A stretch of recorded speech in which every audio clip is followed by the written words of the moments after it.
So, Hannibal is back.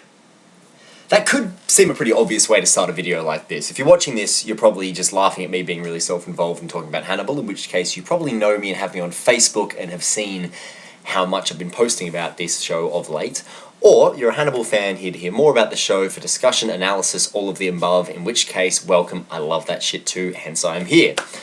Look, Hannibal's my favourite show on TV. I love this franchise. I've loved this franchise since I was 14 years old when I picked up a battered old copy of Red Dragon and burned through it in a couple of days. That may be accountable for a lot. But whatever the case, I mean, that trilogy, Red Dragon, Silence of the Lambs, Hannibal, I really do believe it is one of the utmost achievements in crime writing. You start off with this focused, in-depth, fantastic, perfectly structured, brilliant crime thriller, and you build slowly up to this messy, operatic, insane, grand guignol finale.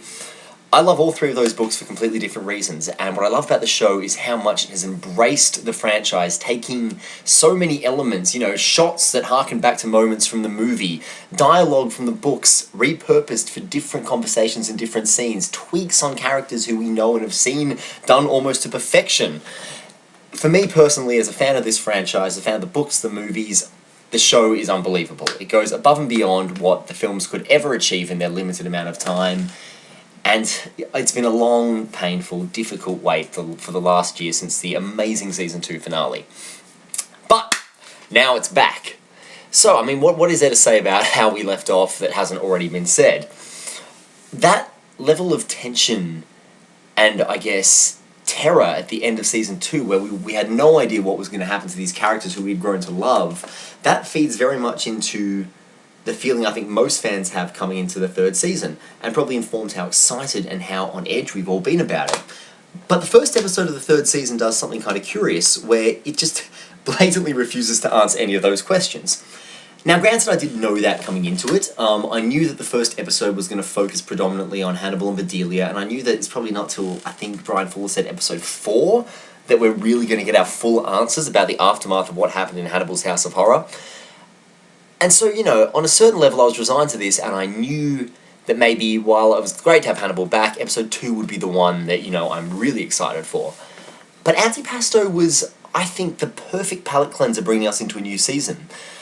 It brought us back into the world, it reintroduced us to Hannibal and Bedelia, and in a way, I think it's actually for the best that those questions weren't answered, because the show is called Hannibal, and it focused 100% on Hannibal's reaction and Hannibal's perspective about what happened. Now, granted, he's not really so much the character we're invested in. Will Graham's our protagonist, Jack Crawford, Alana Bloom, they're the characters we root for. But the show had this really savvy move of focusing 100% on how this actually feels to the cannibalistic serial killer at the heart of the series. And I suppose what the series has kind of always been about at its heart, and what came to the forefront in this episode, is connection. Whether you're a cannibal or a particularly empathetic FBI agent, we're always looking for somebody else to share what we have with, to connect with, somebody else who will understand us.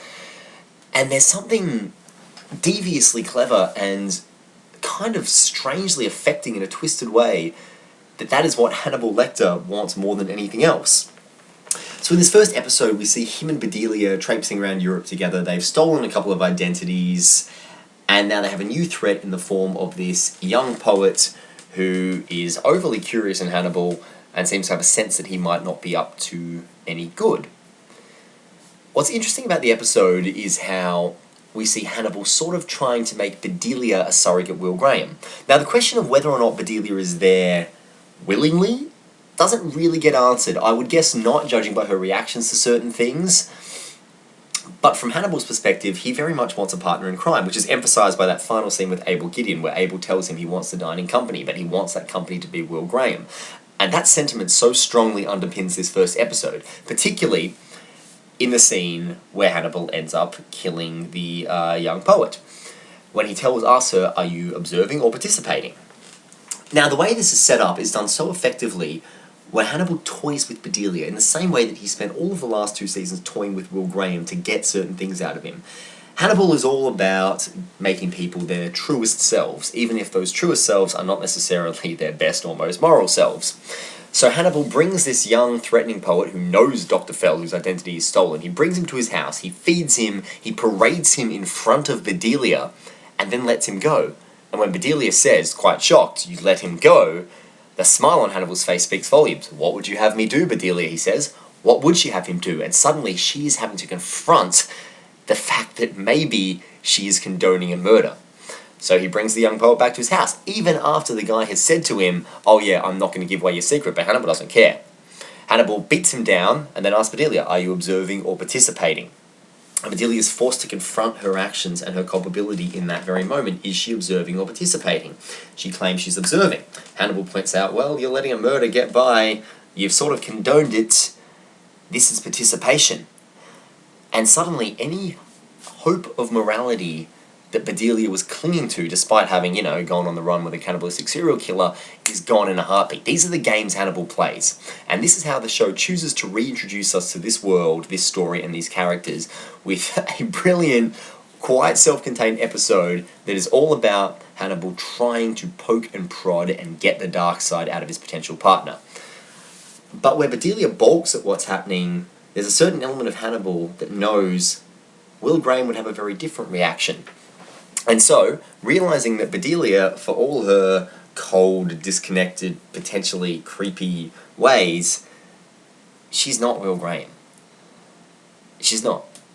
And so the episode and the events of the episode prompt Hannibal to go and leave a very particular human body twisted into heart-shaped message for Will, which presumably is the inciting incident that is going to kick off the rest of our season. I cannot wait to see where this goes. The brilliance of this show is that, to a degree, I know what's coming. I know that the first half of this season is going to be a sort of semi-adaptation of the events of the novel Hannibal, which of course was set after Silence of the Lambs. I know the second half of the season is going to be Red Dragon, and so probably we're going to be seeing Hannibal incarcerated. That much is all kind of a given, but as has always been the way with this show, and this is a horrible cliche, but it is the journey and not the destination. And I am so excited about what this journey is going to bring. I'm so excited to see how Brian Fuller recontextualizes the source material and finds a new angle and new ways to develop and explore these characters. And on the basis of this first episode, as if there was any doubt in my mind, we are in for a hell of a season. Bring on the rest, because frankly, I am salivating. Thanks for watching. Cheers.